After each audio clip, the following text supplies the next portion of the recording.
once again. Now I would like to invite Dr. Mohan Chutani, former IES officer, Delhi. Dr. Mohan Chutani is an Indian Economic Services officer of batch 1986. He has worked as a lecturer in SGTB Khalsa College and Dr. Zakir Hussain College of Delhi University from 1981 to 1986. Since 1986 to 2019, he served in different capacities in Planning Commission, Department of Economic Affairs, Ministry of Finance, Department of Expenditure, Ministry of Finance, Cabinet, Secretariat, Department of Industrial Policy and Promotion, and Ministry of Corporate Affairs. Superannuated as Economic Advisor, Ministry of Corporate Affairs, 31st July 2009. Mohan Chutani, sir. Am I audible? Yeah, you are audible. Am I audible? Yes, sir. You are audible, sir. And I am visible Namaskar, also. Sir. Namaskar. Good to see you. And thank you for this introduction. And let me at the outset thank the organizers for inviting me for this webinar. My topic today is to talk about economic recovery and stimulus packages. So a lot already has been said in terms of international economics, labor economics, and so on. So I will be mostly concentrating to the more broader macro parameters of economy like GDP, etc. So I will first delineate what was the economic position prior to this COVID-19 pandemic that unfortunately spread, which caused the economic crisis globally, and then talk about the stimulus packages that have been going on primarily in the context of India. So, so this health crisis has, led to the economic crisis globally, in the sense that various economic measures like GDP, unemployment have, started to get affected, basically because of the lockdown that has been, implemented by various governments all across, including India, and which necessitated social distancing, etc. And because one was not sure, because of the exponential rate of spread of the virus and the heightened uncertainty about its control, regarding the uncertainty of a vaccine or a drug to cure it. So given all these things, economic decisions both by consumers as well as investors have been postponed. There has been a great deal of, because of this lockdown, labor, capital, all factors of production have been, put to rest and, unemployed. So there has been loss of income, there has been lack of food security. We saw that in the case of migrants and those homeless people, who were away from their homes, who were stranded because of the lockdown, and, so on.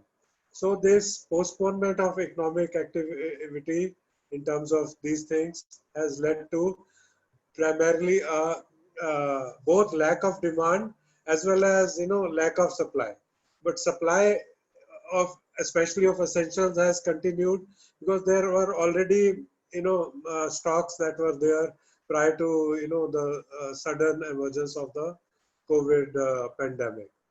So we have seen that governments have been forced to provide some kind of economic stimulus in terms of fiscal policy, in terms of monetary policy, in terms of public health measures, and so on, to supplement the loss of incomes that has occurred to various factors of production in the because of the suppression of the economic activity that has undertaken. However, the results of these interventions are, yet to be fully seen and fully analyzed, because it's a very recent phenomena, as we all know. So I will now give a small backgrounder where I will talk about the what was the health of the global economy before the pandemic started. I'll start from the uh, post-Lehman meltdown of 2007-8. We have seen that Europe, America, Asia, they have made recoveries in a staggered manner. India, of course, uh, was not affected. India and China both were not affected due to Lehman financial meltdown of 2008. I think since we are ahead of time, I think I can go a bit slowly and explain and build up a background and go over to the stimulus packages. That is the main content. So I hope all of you will enjoy recalling the good old days of good economic progress that we had achieved post Lehman crisis, and even prior to that we were doing pretty well, I must say. So various economies, therefore, as I'm saying, have been growing at different rates and recovering post Lehman, and those which followed sound economic policies and undertook structural measures of reforms. So they have done pretty well, including India. It has been doing fairly well, growing at rates of 7%, 8% post Lehman. But however, 1 or 2 years prior to this COVID thing, our rate had slowed down because of various other factors, which may be both political as well as economic in nature. I will not touch upon them, because the GDP growth rate in India was hovering around 5 to 6%, depending on whether we took the new measure or whether we took the old measure of, because the series of GDP got revised with the revised base. So anyway, I'll not go into that controversy of a measurement of GDP out here, because that's not the thrust of the thing out here. However, one major thing that we must note is at the global level, there have been some anti-globalization and nationalistic populist tendencies that were emerging in advanced economies. I'll give 1 or 2 examples out here. Of course, Brexit is one where in Europe and Britain, they have been involved in what will happen when Britain goes out of Europe. And of course, the election of President Donald Trump has been a big topic of debate in itself. His kind of policies, America first kind of policies, and his emphasis on taking head on to China, head on to Europe, as well as also to India. He has not spared, America has, under his presidency, has not spared, anyone. So very unpredictable, though in his election campaign, certain tendencies could be delineated that he would follow certain nationalistic policies, which he did follow. And because of that, tariffs, walls, and, other non-tariff measures to, uh, control trade have been taking place, and wanting so every nation in retaliation, China, even India to some extent, we have been tinkering with our tariff structures to protect our interests domestically. In anticipation what these advanced countries as well as emerging nation, big emerging nation like China would be doing.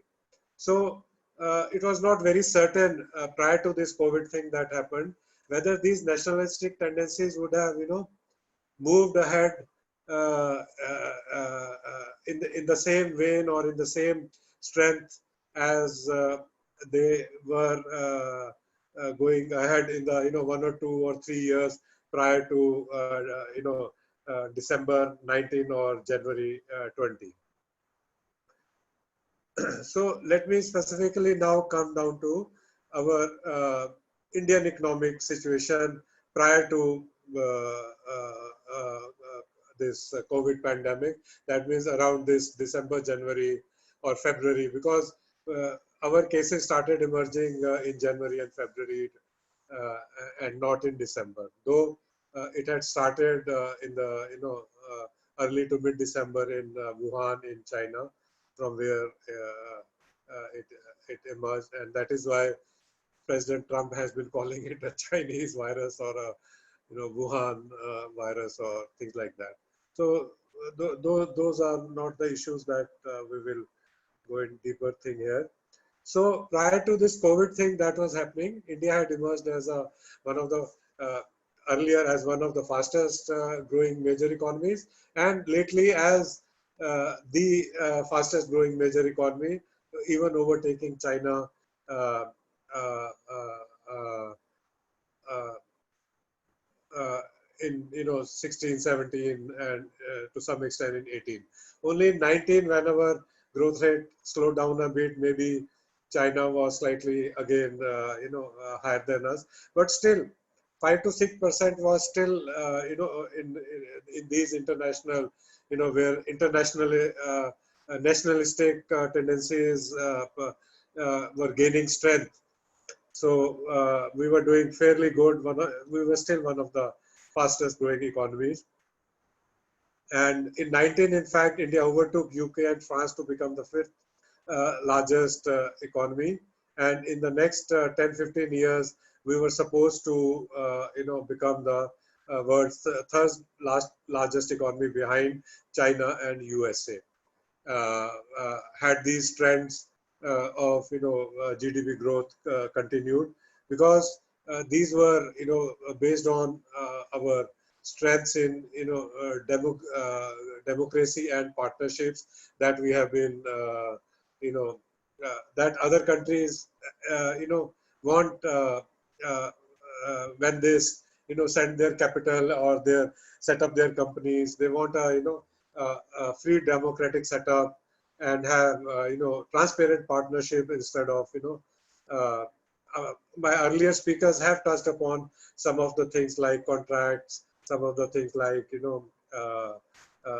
this socio-economic political scenario present in the country, which act as which is more favorable to attracting foreign direct investment. And I must say, in terms of ease of doing business, India has been, shifting, coming up pretty well, because it has been taking action in those parameters where, which were counted in that ease of doing business index by the World Bank. So it has been jumped, 30, 40 odd places and has been doing well, and was promising to do further well just prior to the COVID situation. And India, because of these concerted efforts that were going on, so India was supposed to aim at a $5 trillion economy by the year 2025. Am I visible still? Am I audible as well? Yes, sir. Yes, Visible? sir. You are Okay. audible, sir. Okay. So we were aiming to become a 5 trillion economy by 2025 and achieve an upper middle income status on the back of digitization, globalization, favorable demographics, taking advantage of our young population, and continuation of reforms. That was the thing that our government has been committed on to very well.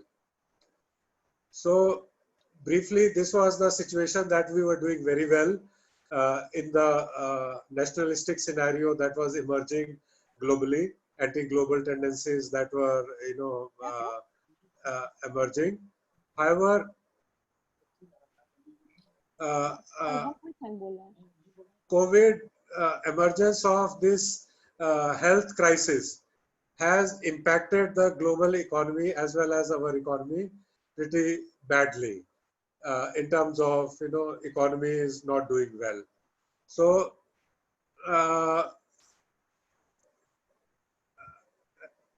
when we talk of global economy, IMF has estimated that global economy in the year 2020 will shrink by more than 3%. So this is the steepest decline since the Great Depression of the 1930s. And even in 2008-9 financial crisis, we had not seen such a sharp decline in global economy. Unemployment has risen, as I said. Uh, the advanced economies have taken a greater hit than other economies. Uh, for example, US is to decline by 5.9%, Japan to decline by 5.2%, UK to decline by 6.5%, Germany 7%, France 7.2%, Italy 9.1%, Spain 8%, and so on. So these are very high, shrinking growth, rather than declining rates. I should not call them the growth rates, but declining rates. So massive unemployment is occurring in Europe, in America. There are, registrations for unemployment benefits. People are registering themselves because there is a social security system is there. Whereas in India, poor migrant laborers who are in the, informal sector, they are not registered anywhere. Poor fellows had to walk down because even transport was not available to them. So this was the situation in India, that transport was not available. Our labor had to, to reach back homes to the safety of their homes, of their near and dear ones. So it was, we were quite hard hit, having not anticipated that such a situation would emerge. So this was the, uncertainties that my previous speakers talked about. So uh, uh, our government has been trying to take course correction as and how the situation has been emerging. And since it has been an unpredictable and an unprecedented as well as, uh, scenario. So finding fault with government or finding fault with anybody for that matter is not very fruitful. What can be done is course if there is a course correction taking place. So that is what is important, and we have seen that our government has been proactively taking course corrections with the help of the expert advice, with the help of the task force, with the help of the various structures that it generated. So I was talking of the global economy, how hard it was hit. I was talking of the advanced economies, how hard they have been hit. Compared to that, the emerging economies have not been collectively. They are expected to decline by about 1% or 2%. That includes India as well. So there has been a fall in travel, air, sea, road, all kinds of travel has been halted, and that has affected international trade, exports, imports to a very large extent. So uh, uh, there has been a fall in both domestic demand as well as external demand because of these, pause in economic activities. And we have seen that oil demand has fallen, and we are a classic example where oil prices for some time became negative. And negative prices, if you understand, means the seller has to pay the buyer to lift the take the goods,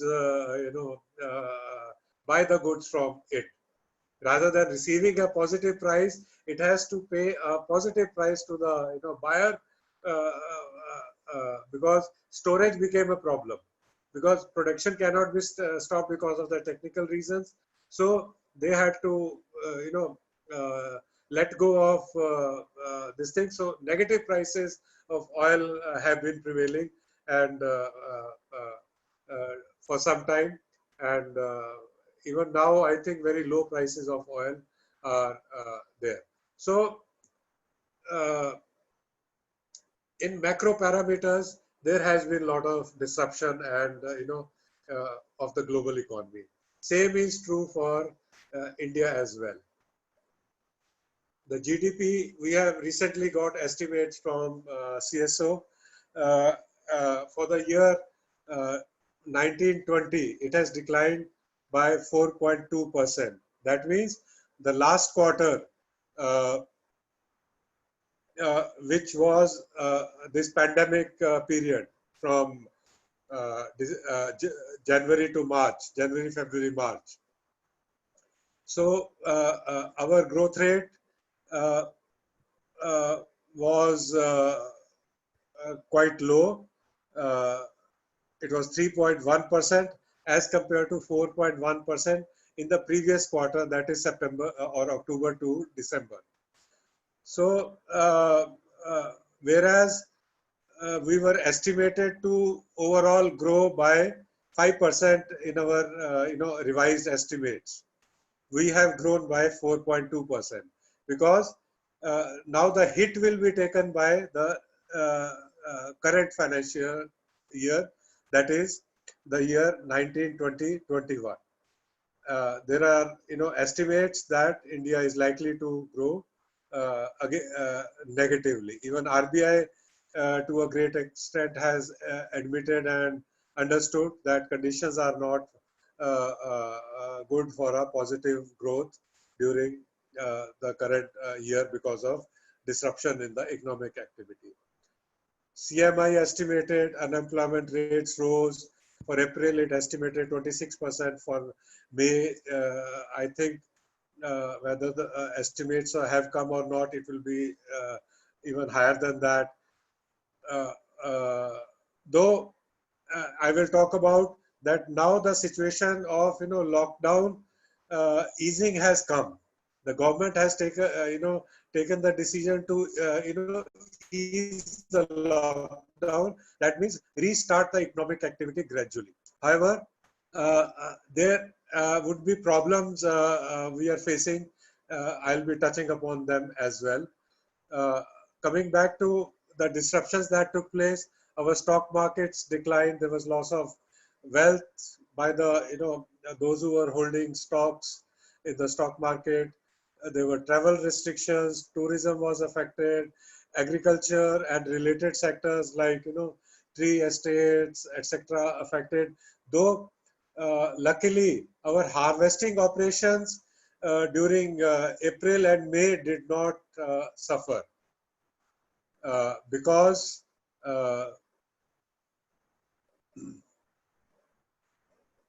government took advanced steps to see to it that in Punjab, Haryana, UP, the granary of India, there these operations of harvesting because of lockdown do not suffer. They allowed this activity of harvesting to take place in the rural areas. So e-commerce suffered. Only essential things were allowed to be sold by these e-commerce companies on the on the online platforms. Wages were not paid to laborers because there was no production taking place. So though the government came out with orders that wages should need to be continued to be paid. However, many of them represented the courts of these companies, and the Supreme Court directed that employers cannot, be coerced to pay the employees during lockdown, because they represented that they are not having any income out of any production or not. But still, on compassionate grounds, there have been cases where many companies paid their employees, the households, if they employ domestic, help, drivers or maids or attendants, or in the informal sector also, uh, on an emotional appeal, uh, uh, our citizens have helped each other. We have seen plenty of examples to that. We have seen donations, both formally as well as informally, going to mitigate the hardship that were faced by loss of income due to no wages paid to these laborers. Migrant and daily wage workers, we know they were dependent on hand to mouth kind of survival they had. Once construction activity and other activity, companies and production activity, all that stopped. So they were laid off. Uh, they, the accommodation that was provided to them was sooner or later taken away from them to some extent, to a large extent, and they had to travel miles because there was no transport and go back. And in the middle of all this, some states, it is notable that uh, they temporarily revised their labor laws to, especially in the month of early May, for the purpose of attracting industries and investments uh, for future dates when the economic activity would open up. But however, there has been criticism of these kind of labor laws, such as working for 12 hours, or abolition of double shifts, and things like that. So labor unions have uh, uh, raised a voice against such labor laws. This thing. So what I am trying to paint is that there has been a great deal of disruption because of this health pandemic, or this viral pandemic that has taken place, and we have not been uh, not remained unaffected. In fact, if you see the present rate of uh, cases that are being reported, and how many are not reported because the symptoms are asymptomatic, and you don't come to know, especially to the young people. So it's a very uncertain scenario. Now we are having these cases of 8,000 per day, 10,000 per day reported cases, and we are today I was seeing the data, we are in the vicinity of 2.25 lakhs plus cases that have been reported so far, though there has been recovery of more than lakh cases also, and the death count is also increasing to more than 6,000 or so. So what is the likely scenario in this thing, especially for the what do you call the, the vulnerable sections, the 65 plus sections, as well as below 10 years of population. So they have been advised to still remain locked despite unlocking of all that. So economic activity is not going to be smoothly restarted or reactivated. That is a point that everybody is trying to make. Let me come down now to the main thrust of the talk, and that is, I think I'm taking advantage of the fact that we were a bit early. I hope I can continue for another 5 to 10 minutes, if you permit. Is that okay?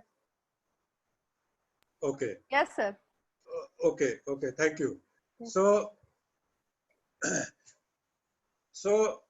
given this situation, we have seen that in the international scenario, the major economies rolled out stimulus packages. For example, to help alleviate these problems that we have just delineated, economic problems. So Japan's package was 21% of their GDP, US package 13% of their GDP, Sweden 12% of their GDP, Germany around 11%, France 9%, Spain 7.3%, Italy 5.7%.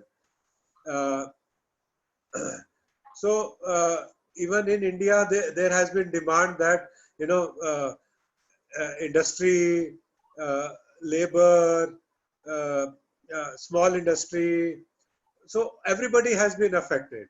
So need to provide succor to supplement the incomes of everybody, you know, all the players in various sectors. Um, there was, you know, a need was felt. In fact, former RBI chief Raghuram Rajan said India would need a huge stimulus package of 720 lakh crore of rupees, which comes down to about $10 trillion in terms of US dollars. $10 trillion. Our GDP is also not $10 trillion currently. It's in the range of about 2. Last year 2.7, 2.8 trillion dollars, touching $3 trillion. We were to touch $5 trillion by 2025. So stimulus package of multiple times of our GDP, around 3 to 4 times of GDP, he said. That is the need of the hour. If we have to, you know, overcome the contraction in GDP growth that uh, is staring us on the wall uh, uh, at the moment. World Economic Forum uh, clearly said all economies need to support their industries, especially the small and medium enterprises, in terms of, you know, uh, uh, their debt management, their provision of liquidity, and, you know, so that employment can be continued and financial stability can be maintained in the economies. So India's economic package came in various tranches. We know, you know, in various. It came in a staggered manner. It didn't come in, you know, in a single announcement as such. So uh, uh, uh, I will not go into the details of the individual tranches. I will say that cumulatively, on the whole, our economic stimulus package is claimed to be about 10% of the GDP. As Prime Minister said, it is about 20 plus lakh crores of rupees, which in US dollar terms comes to about $280 billion or about $300 billion. And he termed this package ultimately as the Atmanirbhar Bharat Abhiyan package. That now is the time when we need to, you know, when everything is locked down, when imports are not coming, so, or local economies, you know, think local. He said, think local, buy local. You know, we have to encourage local economy. So that has been the slogan of the government lately. So we have to become, though in a broader sense, this has been our endeavor right from the 70s, 60s and the 70s, when we wanted to do import substitution and things like that. And even Gandhiji talked about, you know, self-sufficient village economies and things like that. So it's not a new concept, but in the present context, it does, you know, uh, uh, attract attention, especially when the Prime Minister speaks about it. So the brief details of this 200 odd $80 billion package are that it provides loan guarantees to small businesses. It provides cheaper credit to workers and farmers. I'll not go into the, you know, nitty-gritty. It is available on the websites of the government as well as in the internet, so many places. But I'm just delineating what was the targeted, you know, players out here. Tax breaks for the service providers were visualized. FDI, increased FDI was visualized in defense manufacturing, and a suspension of the new insolvency proceedings up to a year initially. You never know if this pandemic and disrupted economic activity goes, and you know, we might have to postpone the insolvency proceedings even for more than a year. So government has been evolving its strategy as the situation is arising. So broadly, trying to provide liquidity, trying to help out farmers, trying to give out rations, trying to provide food, security to those who trying to provide one nation, one ration card. These are all the micro aspects of this economic package. Basically, trying to reach out the most affected sections wherever possible, to the extent possible by the government. So, however, I'll now straight away come to whether it's a in reality a fiscal package, or it's a mix of this economic package is a mix of monetary policy as well as fiscal policy. So there has been some nuanced criticism of this government package because it includes monetary policy decisions taken by the RBI to the extent of 7 to 8 lakh crores of rupees. This is nuanced because when government spends directly out of its budget through its budgetary provisions, then that is government spending that directly adds to the income and output of various other players in the system. However, if it acts as providing through RBI by providing cheap credit, etc., to the various players where it is required, now that's an indirect method of providing help to the businesses and to the players, economic players in the economy. Now the banks may or may not on lend, and that has been seen, that has been happening. Though the RBI has announced, through its repo rate and other maneuvers of easy credit provisions to the banking sector for it to further on lend, but the banking sector has not, parked it back with the RBI. So to that extent, economists have been saying that this economic package, therefore, its direct impact may be, therefore, not be as much as it had been in terms of a fiscal incentives and fiscal spending by the government directly, because that is where, putting money in the bank accounts, giving money to these migrant workers, giving money to all those who are unemployed, or providing employment through Manrega. So these are the measures through which money is directly provided by the government to the beneficiary, and that is where income is supplemented and demand to some extent is sustained. So problem is of sustaining the demand in the current scenario instead of what do you call so what the criticism has been, that these measures will they are basically supply boosting measures primarily to a great extent rather than demand boosting. So the government needs to quickly supplement them by demand boosting measures so that the economic activity sustains once now that the lockdown has been opened up. But there are problems of this lockdown opening up. There are logistic problems, there are travel problems, rules, how they are to be interpreted. There are, for example, I live in Noida. So I can't travel to Delhi even still because the borders are sealed. I don't know today from Monday what is going to be the situation, because the phase 2 of opening up is going to take place. So these are the kind of issues that have to be tackled. For example, interstate movement of passengers of that will depend on the consent of the states involved. For example, if a bus has to go from Delhi to Haryana or Haryana to Delhi, then both the states have to consent.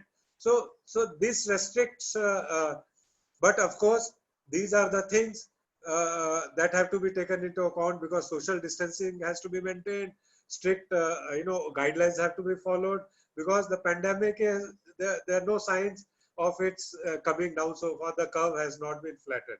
So, for example, Rahul Bajaj has been constrained to say that it is the GDP curve that has got flattened rather than uh, uh, the pandemic curve, the people who got affected, that has been so great deal of uncertainty is expected to continue. When this situation will uh,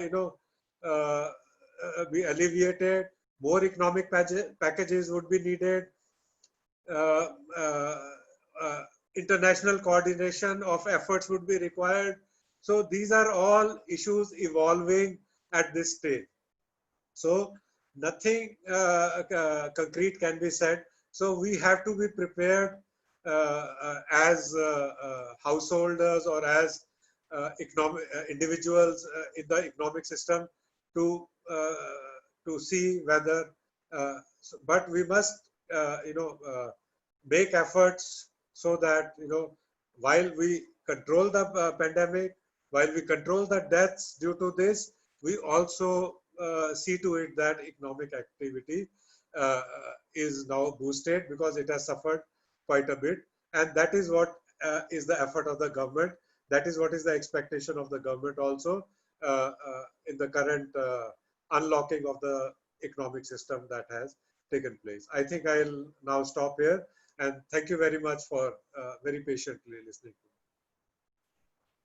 Thank you so much, sir. The lecture has been really very informative and wonderful. Once again, we thank you. My pleasure.